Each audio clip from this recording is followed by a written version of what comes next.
Oui, alors voilà, le décor, ben, il se trouve dans ce théâtre, le théâtre de la Comédie Claude Voltaire. Je me retrouve d'ailleurs avec le directeur actuel de ce théâtre, Michel de Warzier, qu'on ne présente plus, que l'on voit partout. Et c'est heureux et c'est formidable. Bonjour Michel. Bonjour Roger. On se connaît depuis longtemps, Oh là là. il faut bien le dire. Et alors, je me trouve mieux encore. Je suis sur le plateau. Je suis dans un bon fauteuil, mais à mon côté, il y a le lit. Le lit dans lequel tu te trouves, que tu sois seul, ça ne me dérange pas. Mais quand je te vois avec Stéphanie Moriot, qui est ton épouse, là, ça me travaille. Je te dis franchement les choses.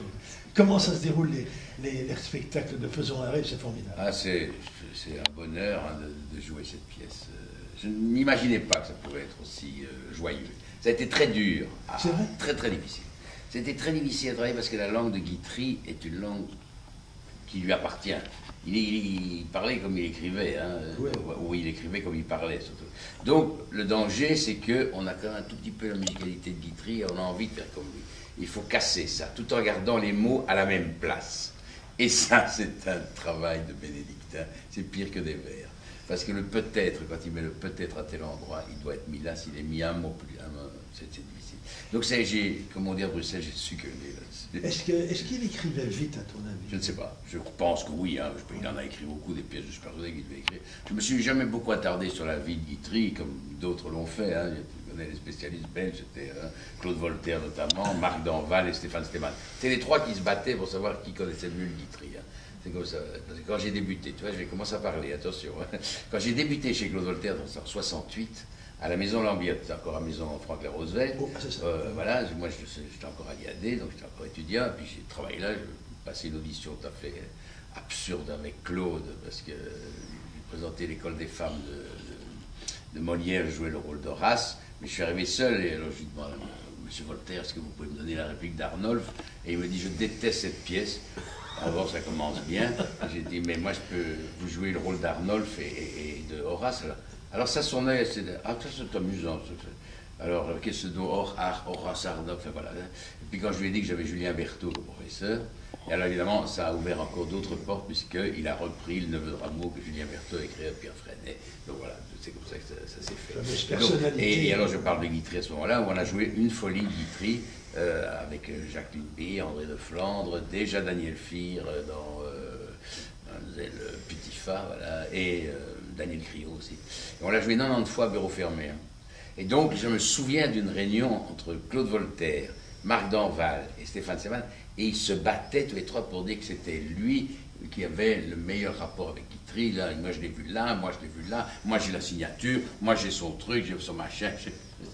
Voilà, voilà, les rapports avec Guitry. Donc c'est vraiment ton début là-bas dans ce... Tout à fait. J'ai débuté dans Monterland, dans le Maître de Santiago, chez Claude, en janvier 68, je me souviens. Voilà. Et puis il y a eu L'Aigle à deux têtes avec Jacqueline Beer, où là j'ai joué le noir sourd-muet. Parce que Claude voulait un noir, j'ai dit, mais moi j'ai vécu en Afrique, hein, je suis né en Afrique, et alors t'es pas noir. Oui, mais je mets un peu noir. Et je me suis déguisé en noir. Et je reconnais que on faisait tout chez Claude. On faisait la régie, on faisait le vestiaire, on faisait tout. Et j'étais en noir, je ne me suis jamais fait autant de pognon de ma vie, parce que je vendais les programmes. Mais comme j'étais en noir, les gens croyaient que j'étais un vrai noir. Et comme nous sommes en 68 et que le Congo était décolonisé depuis 8 ans, bon, le pauvre noir qui était obligé. Donc j'ai reçu des pourboires à crever.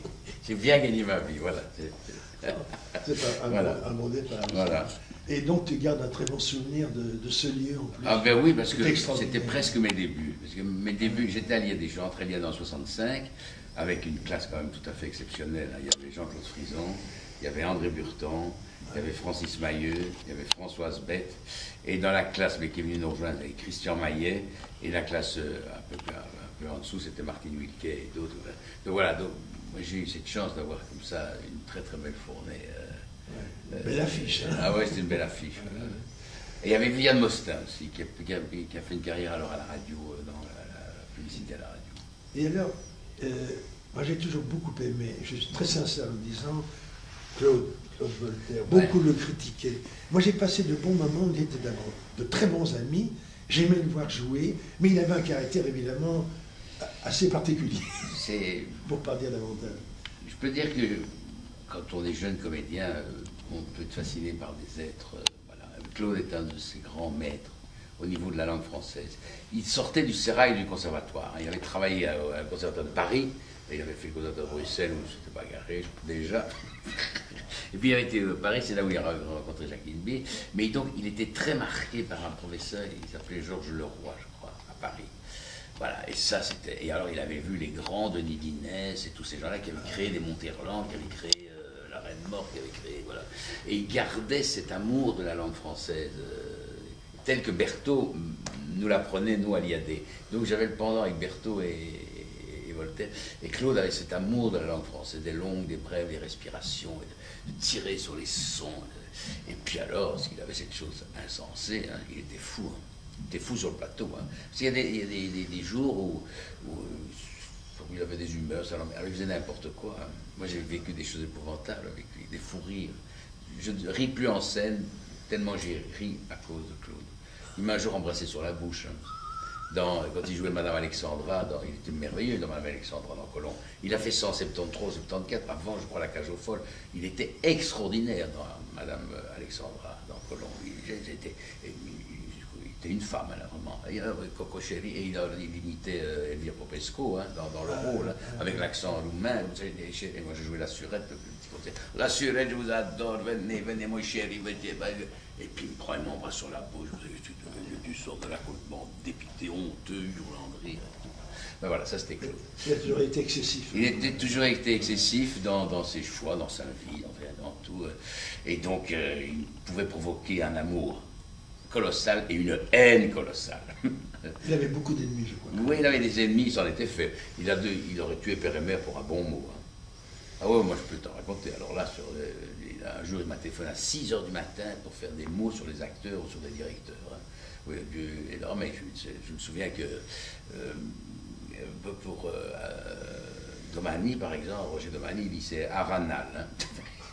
Il y a un rabbin qui sort de ça. Pour Jacques Espagne, il disait le whisky est à Gaga. Parce que vous savez que j'espère des Jean Perret, il l'appelait Cher Sarma.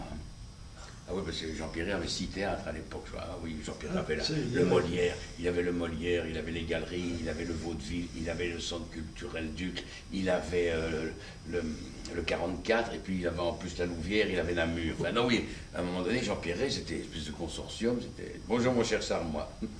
Enfin, il avait comme ça. En fait, donc là aussi, tu as gardé quand même un souvenir. Ben oui, c'est-à-dire qu'avec Claude, et alors moi j'ai débuté chez lui en 68, hein, j'ai découvert, juin 68, on était avenue Lambillette, hein, moi j'ai vu l'ULB brûler. Hein. Ah ouais, c'était formidable, on jouait l'aigle à 2 têtes en face, dans des fastes incroyables, des costumes, des trucs. Juste en face, il y avait l'ULB où ça brûlait, où ça pétait. Donc après le spectacle, on allait se recanailler, d'ailleurs, contester. Voilà. Et puis alors, après, moi j'ai encore travaillé. Puis alors, on a découvert ce lieu-ci quand Claude a dû quitter la maison Lambillette, enfin la maison, parce qu'elle a été vendue. Donc il a cherché un théâtre, il avait d'abord trouvé la chapelle de Bundal, il avait été, où la Comédie Excel avait accueilli, mais il s'était engueulé beaucoup avec je ne sais plus qui.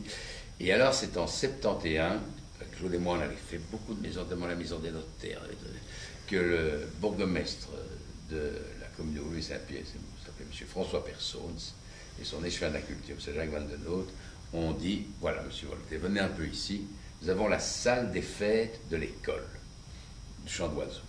Et on est arrivé dans une salle de fête, et j'ai dit à Claude, c'est ça, au moins, là, il y a au moins pour faire du théâtre. D'accord, on l'a pris, et on a construit avec la commune un théâtre. Ce qui veut dire que au-dessus de ce théâtre, ici, juste au-dessus, il y a le hall de gymnastique de l'école. Derrière, il y a toute l'école qui est là. Et c'est au bout de... Voilà. Et on a créé, la Comédie Voltaire a été créée alors en 14 octobre 1971, parce que ça, j'ai le moniteur qui est paru, et que... Parce qu'avant, c'était les amis, c'était la Compagnie Voltaire, avec... Voilà, on travaillait en association, un peu étrange, comme ça. C'était quelle pièce en 71? On a repris, on a ouvert le théâtre avec le maître de Santiago, et alors j'ai joué le Neveu de Rameau juste après avec lui. Pièce qui était souvent reprise. Ah oui, oui, mais il l'avait déjà joué. Mais tu vois là où il pouvait être quand même très dur. Il l'avait déjà joué, il l'avait créé avec Gilbert Charles. Enfin, il l'avait d'abord été la voir à Paris avec Berthaud et Freinet. Il l'avait vu quelques fois, il a pris des notes. Et puis il est venu la jouer ici à Bruxelles. Il a d'abord joué dans un boulevard Waterloo chez un antiquaire avec Gilbert. Et puis il s'est bagarré avec Gilbert Schall s'est bagarré, et donc il l'a joué après avec André Mérès. Ah oui. André Mérès, voilà. Et puis quand il l'a repris, il l'avait promis à André de Flandre, il l'avait promis à René de Rosny, voilà. Et alors, le hasard fait un jour qu'à la chapelle de Bundal, il y avait Mérès qui était là, Gilbert n'était pas là, et il y avait de Flandre, et il y avait de Rosny, et il y avait moi. Voilà. Et Claude dit, voilà, je vais reprendre le neveu de Rameau, et alors il dit, de Rosny, toi, tu ne le sauras jamais, parce que tu n'as plus de mémoire, de Flandre, toi, tu n'as pas de chance, Mérès, tu l'as joué, c'est le petit qui va le jouer, comme ça. Alors, moi, je suis resté comme pour toi, j'avais 25 ans, je suis le Diderot à côté de moi. Mais la tête des trois autres, évidemment, elle était quand même pas très heureuse. Ça, c'était Claude, voilà. Voilà. J'ai connu la plupart de ces comédiens, tu parlais de Rosny, qui était aussi un personnage. Personnage étrange, hein. Oui, et qui était un peu guitry, hein, je veux dire. Oui. Il s'habillait aussi, par exemple. Très, oui, comme on dit en Belgique, un peu smokelé. C'est pas, il avait fait des tournées en France, il se disait. Comment est-ce qu'on appelle de la Libération en France, là, les compagnons de la Libération. Ah, oui, mais et puis alors, on me racontait qu'il avait été en prison. Enfin, c'était très étrange.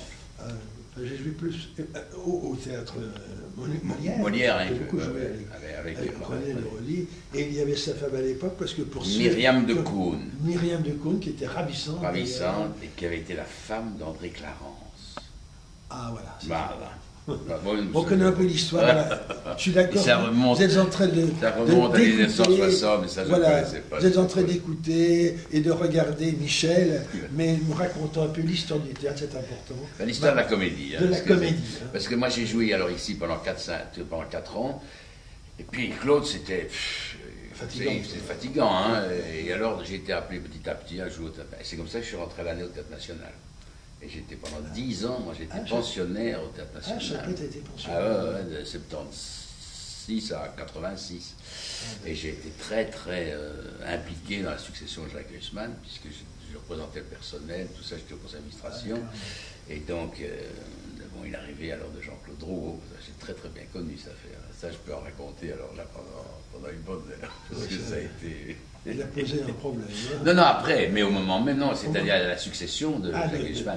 Parce que Robert Delville, qui est d'ailleurs toujours président du conseil d'administration du National, il est toujours là, oui, m'avait convoqué un jour, il m'a dit, Michel, toi qui connais bien, qui es dans la maison, est-ce que nous avons beaucoup de candidats, est-ce que tu veux bien aller les voir, chacun un par un, me faire un petit rapport sur... Moi, j'ai dit d'accord, donc j'ai été voir tous ceux qui... il y avait Henri Ronce, il y avait Bernard de Costet, Van Kessel, il y avait Anne Marais, il y avait, je ne sais plus, il y avait Delval, il y avait Pierre Laroche, il y avait Albert-André Lheureux, il y avait, enfin, tu vois, et j'ai été voir tous ces gens-là. Et alors, certains m'ont invité somptueusement. J'ai eu un ou deux gueuletons formidables. Il y en a d'autres qui étaient très charmants, voilà. C'est très marrant. Et puis voilà, j'ai remis ce rapport en disant, voilà, il y avait Yves Larec aussi qui se présentait, qui était dans la maison. Ils étaient 9 ou 10. Et puis il y avait un type qui est arrivé à la fin, il s'appelait Robert Cordier. J'en parle parce qu'il m'a mis en scène dans Mort de chien du Goclo. C'est ça, j'ai une anecdote de ça. Alors il y a une chose qui est importante aussi, Michel, on n'a pas encore parlé, là il y a beaucoup de choses à dire. Si ce théâtre existe encore maintenant, c'est grâce à toi. C'est toi qui l'as vraiment sauvé déjà quand Claude Voltaire était malade, il ne pouvait plus rien faire, et tu as été là, tu as tout pris. Des moments très très difficiles, je crois, pour toi. Ça a été très très très compliqué parce que pendant 10 ans j'ai pu jouer avec Claude, voilà, et puis il est venu me rechercher en 89 quand on a joué Pauvre Vitos. Pauvre Vitos, ça a été pour moi un des rôles les plus beaux rôles de ma vie. J'en ai quand même une dizaine de rôles comme ça, mais Vitos pour moi ça a été... On a joué 50 fois bureau fermé. Hein. Il y avait une distribution exceptionnelle. Il y avait Jean Rovis dans Mirabeau, il y avait Racan dans Danton, il y avait Bosser dans Seychelles, il y avait Voltaire dans... Grosse pointure. Ah ouais, non, c'était vraiment... le texte d'Annou était quand même... Et Claude avait monté Pauvre Vitos pour faire, excusez-moi l'expression, chier les socialistes français qui fêtaient le bicentenaire de la Révolution française. Ah oui, en 89, non, voilà. Et il avait monté Bitos, il est considéré comme une pièce fasciste, carrément. Enfin, on avait coupé un petit peu, parce que c'est là où Hanouille ce dîner de tête, hein, le petit monsieur, il y en a qui devient Robespierre. Moi, je jouais Robespierre, c'est magnifique à jouer. C'est des rôles sublimes. Hanouille, c'est un génie. C'est un génie pour les comédiens, parce qu'il écrit des rôles. Moi, j'ai joué Créon de l'Antigone. C'est somptueux, c'est bon. Et la langue, et puis enfin, on sentait que c'était viscéral. Et ça s'est placé au moment de... janvier 89. Alors, janvier 89, on a joué ça. Et déjà, Claude avait eu des problèmes, parce qu'à ce moment-là, on lui avait retiré, je crois, 2 ou 3 millions. C'est le ministre Valmy Fléau. Il n'a pas appelé Valmy Fléau. Mais alors, il envoyait des lettres incendiaires, Claude. C'était un pamphleté. Alors, chaque fois, on était là pour le calmer. Moi, j'étais au conseil d'administration. Et à partir de 91, j'ai discuté tous les contrats programmes. Chaque fois, je dis à Claude, tous les 4 ou 5 ans, viens avec moi, mais tu te tais. Tu te tais parce que sinon, tu vas... Alors, et je me souviens, moi, j'ai rencontré Valmy Fléau en 91, en 92. Il y avait Jean-Paul Barras qui était là, qui est devenu ministre, enfin qui était l'ambassadeur de la Fédération Wallonie de Bruxelles à Paris, qui s'en va maintenant, qui était là, et on l'a vu, 3 ou 4 apparatchiks comme ça du PS qui étaient là, parce que c'était le PS qui était à la culture, et j'ai tout mis sur le social, en disant qu'à la Comédie Voltaire, les comédiens étaient payés mieux que par certains autres théâtres, que toutes les lois sociales étaient appliquées, que et ils ne pouvaient rien dire là-dessus. Rien. Le répertoire, c'est ce que Claude demandait. Un répertoire, ce sont les grandes pièces dramatiques classiques à contexte historique et quelques comédies de bonne aloi. Enfin, voilà. Tout ça, il le suivait. Il y avait les 400 représentations, il y avait le nombre d'unités de temps plein. Tout ça était suivi et je me battais sur l'emploi, les salaires et les conditions de travail qui étaient tout à fait applicables dans ce petit tas, ce qui n'était pas du tout le cas, même dans certains grands théâtres. Et alors, ça, chaque fois passé, mais on ne l'augmentait pas. Hein. On lui laissait... Mais maintenant, c'est vrai que quand Claude est tombé malade en 97, je me suis dit c'est trop bête. Il a eu son premier accident cérébral en 97, en mars ou avril 97. Je me suis dit voilà un théâtre qui fonctionne, c'est pas possible que ça tombe, que ça se ferme. Parce que en plus, on a quand même, il faut le dire, ça je tiens à le souligner, que la commune de Woluwe-Saint-Pierre donne ce lieu. Hein. Ah ouais, non, c'est vraiment ce lieu est donné à la Comédie Voltaire. On a un bail, un franc symbolique, enfin, ou un euro symbolique maintenant, et la commune entretient tout le bâtiment. Hein.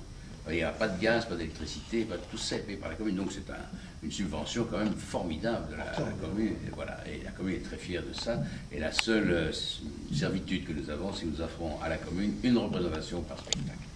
Voilà, voilà, il y a 165 personnes qui sont accueillies par le bourgmestre et ils sont très fiers de ça parce que les spectacles sont de qualité. Voilà. Donc je ne sais plus où j'en étais. Voilà. Ah oui. Attends. Tu entends le bruit? Oui, quel bruit? Ah oui, ça c'est l'école. Hein. Ah voilà. Tu l'entends? Non, ça va, ça dérange. En fait, on était... Non, mais j'étais au moment où Claude est tombé malade. Ouais. Au moment où Claude est tombé malade, il avait déjà fait sa saison en 97, mais là-dedans il avait 3 rôles, mais il ne pouvait plus les jouer évidemment. Donc il reprenait le maître de Santiago, il jouait un Guitry, je crois que c'était écoutez bien messieurs, ou mesdames, je ne sais plus, et puis les affaires sont les affaires de Mirambeau. Et alors moi j'ai dit Claude, je reprends tout en Stumbling, comme on dit, je fais ça en main, et donc c'est moi qui ai été chercher Jean Rovis pour qu'il joue le maître de Santiago, qui l'a joué magnifiquement ici. C'est Michel Guillou qui les a quittés il n'y a pas très longtemps, hélas, qui a repris Écoutez bien messieurs, et moi j'ai joué alors les affaires sont les affaires, dans une adaptation que Claude avait faite. Je ne préfère pas m'étaler là-dessus parce qu'il avait décidé d'en faire Isidore le chat. Il avait coupé, il avait sabré la moitié de la pièce, il avait coupé tout le côté émotif, l'histoire de la fille, l'histoire du fils, tout ça, il disait, ah, ça m'emmerde. Et Isidore le chat, il avait fait un belge. Et donc je l'ai joué avec l'accent belge, une espèce de Vandenbouynan, c'est comme ça. Alors, c'était peu étonnant, mais les gens n'ont pas été étonnés. Les gens, ils ont cru que c'était écrit comme ça.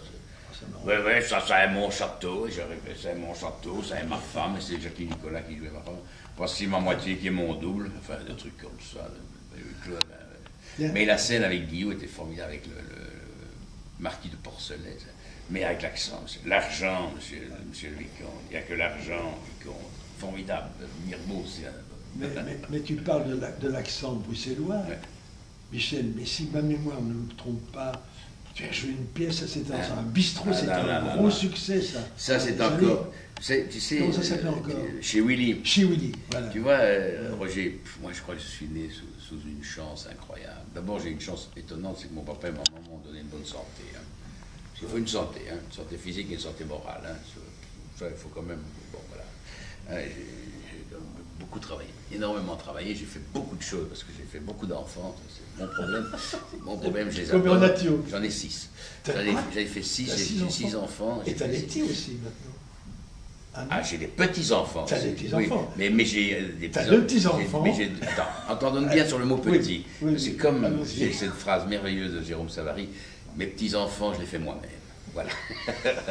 Donc c'est vrai que j'ai encore 2 enfants maintenant, dont Oui. la dernière a 10 mois, Voilà, oui. et j'ai un garçon qui a 7 ans depuis, puisqu'il est né le 25 décembre. Ça, c'est avec Ça, c'est avec Stéphanie. Voilà. Stéphanie Morio. J'ai fait 3 fratries, tu vois. Puis j'ai 2 filles là, avec Monique Ramon, et puis j'ai 2 enfants, Jérôme, qui a fait une carrière Oui, éblouissante. dont on Maintenant, parle beaucoup, on parle d'ailleurs. beaucoup. Ah oui, non, il est fantastique. Ouais. Voilà, que j'ai eu avec ta maman qui s'appelait Nicole Roche. Voilà, mais moi, voilà, je suis comme ça. Mais donc j'ai dû beaucoup travailler Oui. pour nourrir tout ça. Et là, tu étais chez Willy. Et alors chez Willy, c'est une chose, c'est au moment où le National, on a tous été virés du National, hein, Ah, oui, en c'est 87, quand Drew est arrivé, ça c'est aussi un souvenir formidable. Hein. On a été convoqué le 31 mars, j'ai les dates, moi j'ai le 31 mars 86, dans son bureau, demi-heure vers demi-heure, les 12 comédiens à l'année, de 10h du matin à 3h de l'après-midi, ça, de demi-heure en demi-heure, et alors il a reçu chacun. Moi il m'a reçu, il était avec un cigare. Ça, comme c'est des indiqués, là. Et puis, il me dit, voilà, ton C4, voilà. Alors, il disait, mais je casse un système, c'est bon, on ne peut pas être à la Comédie Française, c'est pas possible, mais il est bien évident que vous participerez à tous les projets, tout ça, voilà. Bon, t'es quand même viré, hein. Et avec des préavis, hein. Moi, j'avais un préavis de 10 mois que j'ai contesté, et on m'a donné parce que j'ai dit, je vais au tribunal, parce que j'estime que tout ce que je fais, ils n'ont même pas discuté. Et je me souviens que quand le type qui me suivait, enfin le comédien qui me suivait, c'était Paul Cléry, parce que de demi-heure en demi-heure. Et alors je me lève, je dis pour voir Jean-Claude, que je connaissais quand même bien parce que je l'avais vu, et puis je vois Cléry arriver, et tout à coup je tombe par terre. Comme ça, je sors. Cléry me dit, qu'est-ce que tu as? Je ploie sous mon préavis. Et je suis sorti. Je pense que Drouot n'a pas été très heureux de ça. Il était très fâché. Oui, il y a des tas de choses à raconter d'ailleurs. Mais on est Et à Willy. c'est alors, vrai, ça, chez Willy. aussi. Alors, donc 87, on n'est plus à l'année, hein, moi je suis plus à l'année. Alors j'ai commencé une carrière au conservatoire de Mons, de professeur, mais enfin bon.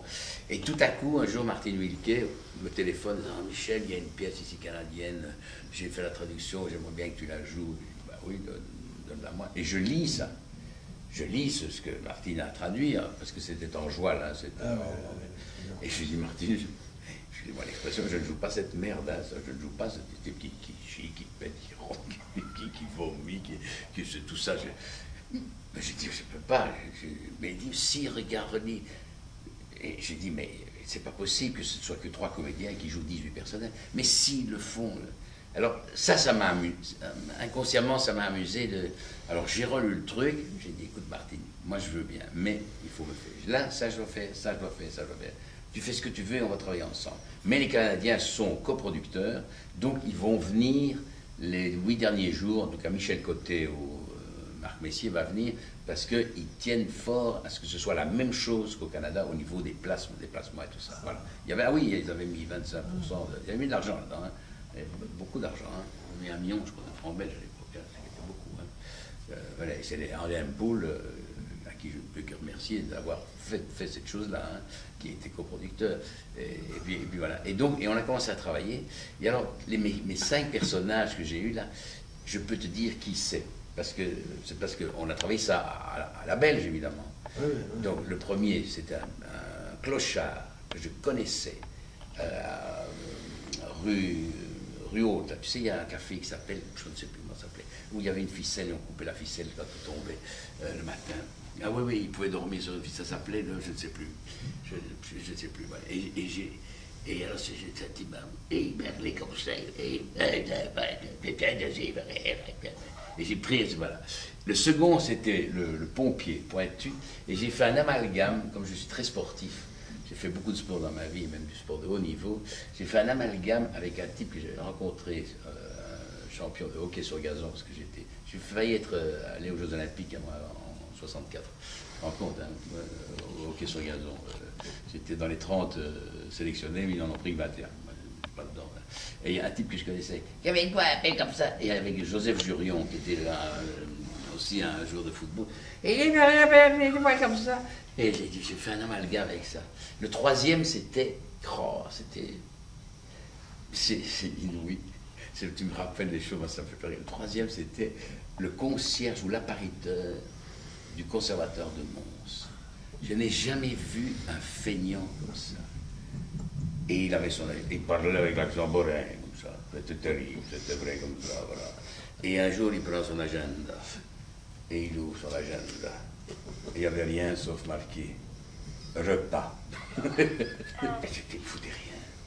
Et quand il se levait, ça prenait comme ça. Ouais, attendez. Et il y a un personnage, il est pris comme ça. Et alors le quatrième personnage, c'était le père. Et, Dieu ait son âme, il y avait un monsieur Lamotte, à Spa, qui s'occupait du théâtre. Madame Lamotte, qui était un peu comme ça, voilà, et j'ai pris. Et mon fils, donc on a travaillé tous comme ça. Je sais qu'Ogno, lui, il avait fait un truc avec le vendeur de chez Bata, c'était à pleurer. Mais donc tous nos personnages ont été travaillés comme ça, petit à petit. Et puis alors on a fait ce triomphe incroyable. Vous étiez trois là. On était trois là-dedans, ah, Michel Garchevski, Bernard Cognot et moi, et Martine Huquet. Et c'était au 44. Et alors on a joué ça d'abord dans la petite salle du 44, en dessous. Il y avait, Alain avait obtenu de faire, de pouvoir jouer dans ses 150, 160. Et alors là, une anecdote avec Claude Voltaire. On a fait une générale un dimanche soir. J'ai dit à Claude, viens voir ce truc-là. Moi, je ne sais pas ce que c'est. Je ne me rends pas du tout compte. Nous, on riait. Hein. Nous, on riait beaucoup. On disait, mais c'est pas possible, on ne va pas jouer ça. On va pas jouer ça. C'est énorme, c'est énorme. Et Claude est venu me voir un dimanche soir. Et je l'ai entendu. Au moment où je suis rentré, ma première entrée dans le clochard, Claude a gueulé. Mais ce n'est pas possible, mais il ne va pas me faire ça toute la soirée, je meurs. Comme ça, tout. Ah, il était, voilà, et les gens ont ri. Et le bouche à oreille a fonctionné, mais du jour au lendemain, il y a un spectacle, voilà. Et ça a marché. Et alors on l'a joué dans la petite salle en 2-3 ans. Voilà, beaucoup joué, c'était incroyable.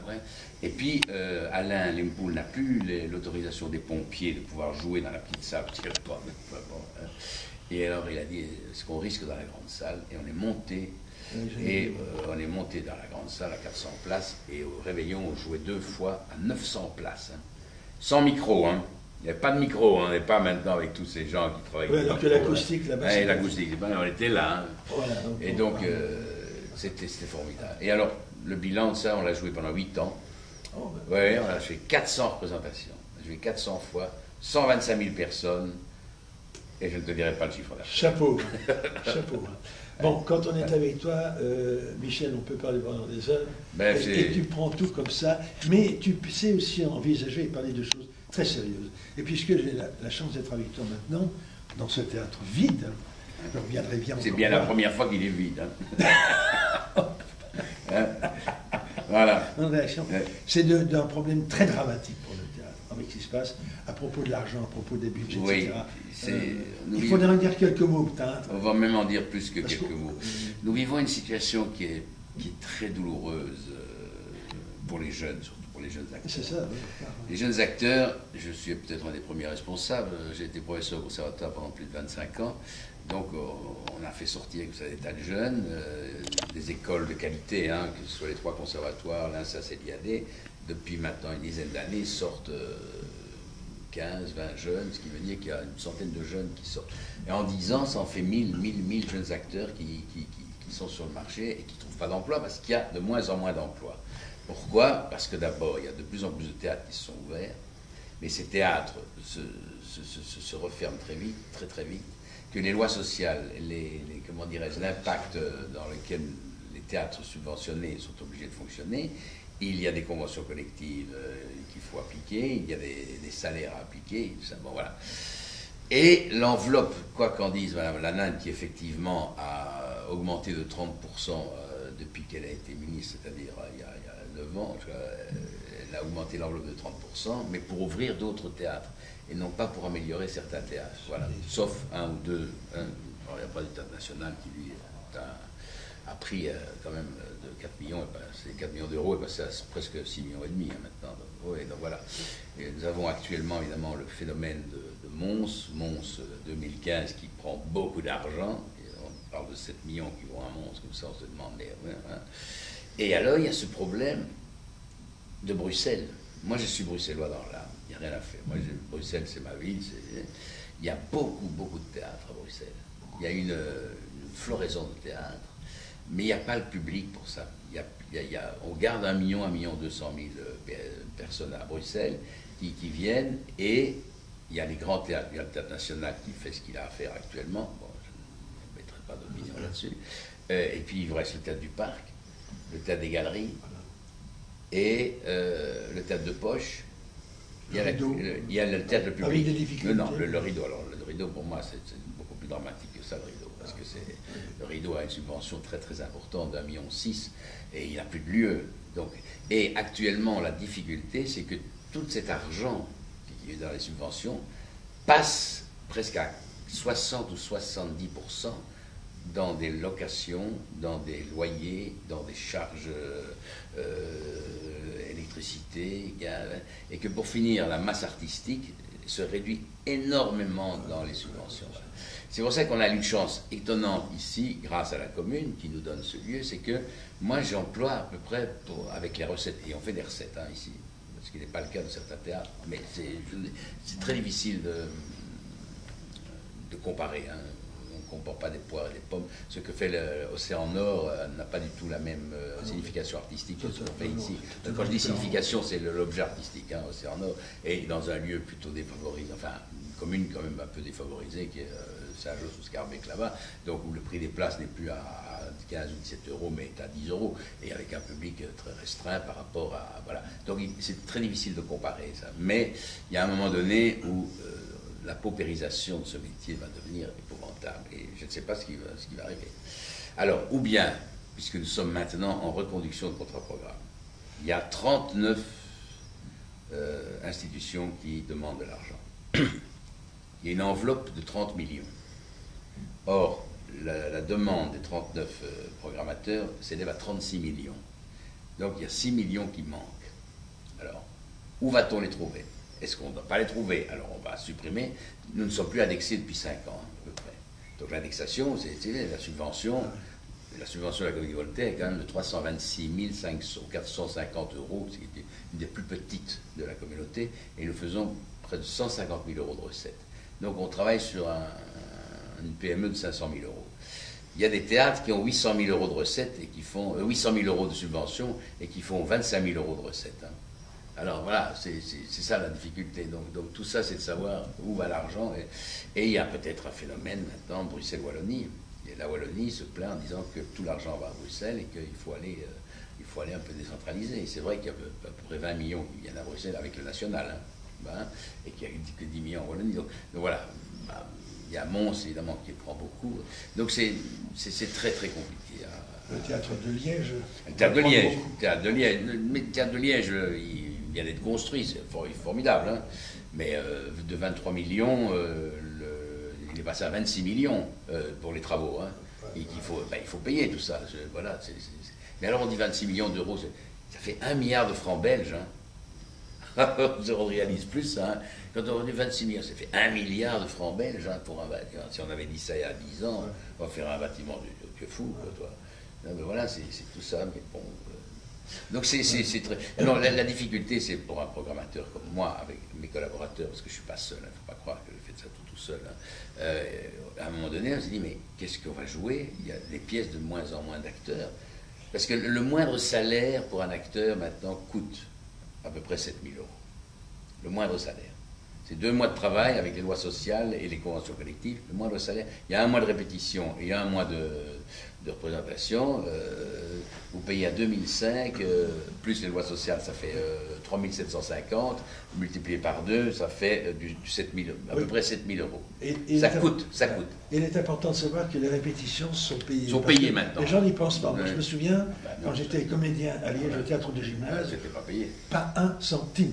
Mais il n'y a pas encore longtemps, ça, tu sais. Bon, voilà. Ah ben non, mais pas encore longtemps, ça, c'est les syndicats sont battus. Et la convention collective, moi j'étais dans la commission paritaire, on a signé en juin 2013, 60 ans de négociations, hein. Oui, 60 ans.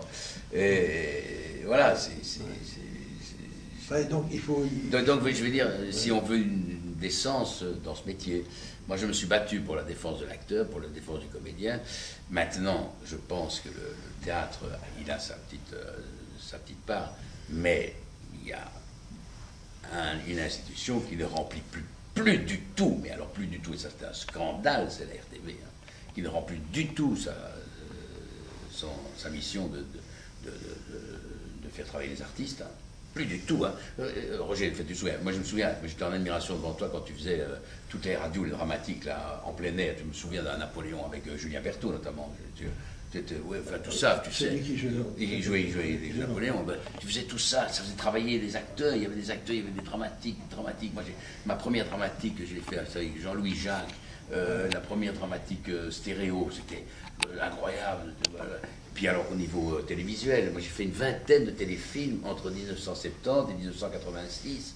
Une vingtaine de téléfilms, j'ai rencontré des gens formidables comme Marcel Bozuffi, en tant qu'acteur, mais tout ça c'était réalisé par Tefferat. Il y avait Freddy Charles, il y avait Coleman, il y avait Jean-Louis. Voilà, tous des gens comme ça avec qui on a travaillé. Et il y avait Michel Jacquard, il a fait Baudouin des Mines, ça a été 5. Il n'y a plus rien qui se fait. Et ça, je trouve, la RTB devrait être le premier employeur des artistes. Il n'y a plus. D'ailleurs, maintenant, la RTB n'engage même plus. Hein. C'est plus la RTB qui engage. Hein. C'est Randstad ou je ne sais quoi. Enfin, oui, non, mais moi, je suis encore au courant parce que je reste là-dedans. Ce sont des maisons de production qui engagent et puis qui reçoivent l'argent de la RTB. Puis c'est les maisons de production. La RTB voilà. Donc ça, je trouve que ça, c'est très très grave. Bon. Et puis encore une dernière fois, avant, il y avait, même si on n'aime pas ce truc-là, le théâtre ce soir, combien de pièces, des galeries on a vu, et les gens voyaient ça le dimanche soir, c'est pas plus mauvais que certains spectacles. Le public regrette, comme regrette. Et ils connaissaient les acteurs en les voyant à la télé. Ils les connaissaient, ils venaient les voir au théâtre. Maintenant, c'est fini. Moi, je suis un artiste belge, mon nom ne vous dira rien. Mais c'est vrai, Michel, on regrette, le public qui regarde la télé regrette ces soirées-là, mais le public regrette également qu'il n'y ait plus, tu viens d'en parler il y a quelques secondes, des feuilletons, des dramatiques en radio. Et ils attendent avec impatience. Et quand parfois, on reprend, grâce à Sonima d'ailleurs, moi j'ai toutes les archives qui sont à la RTBF, et Dieu sait s'il y en a, quand on reprend des extraits de feuilletons, ça fait déjà un succès. Alors, on va réécouter ce feuilleton. Ah, c'est formidable. Moi, je me souviens, je ne sais pas c'est quoi qui avait fait ça, c'était le mystère de la chambre jaune. Ah oui, c'est toi. Ah, c'est la chambre jaune, et puis le parfois d'un amandoir qui est... Oui, voilà, j'écoutais ça, on écoutait ça à la radio, et ça passait à midi même, je crois. Ah, mais tous les jours à midi, voilà. Et alors, comme je n'étais pas encore assez content, il y avait les 6 jours de la semaine, pardon, et le dimanche, on repassait les 5 épisodes étaient réunis. Enfin voilà. Voilà, mais c'était formidable. On était au théâtre. Alors, on est quand même en fin d'année. J'étais là l'autre jour, là au premier rang, et j'observais bien les comédiens ici sur ce plateau, avec 2 décors, il faut bien dire, parce que qui est modifié. Ah oui, il va se modifier entre le 1 et le 2. Voilà. Oui. Mais je suis dans ce décor du 2 là, avec celui à côté de moi. Et alors j'ai adoré, mais vraiment adoré cette pièce. Je l'ai signalée à tout le monde. Tu m'en as déjà longuement parlé.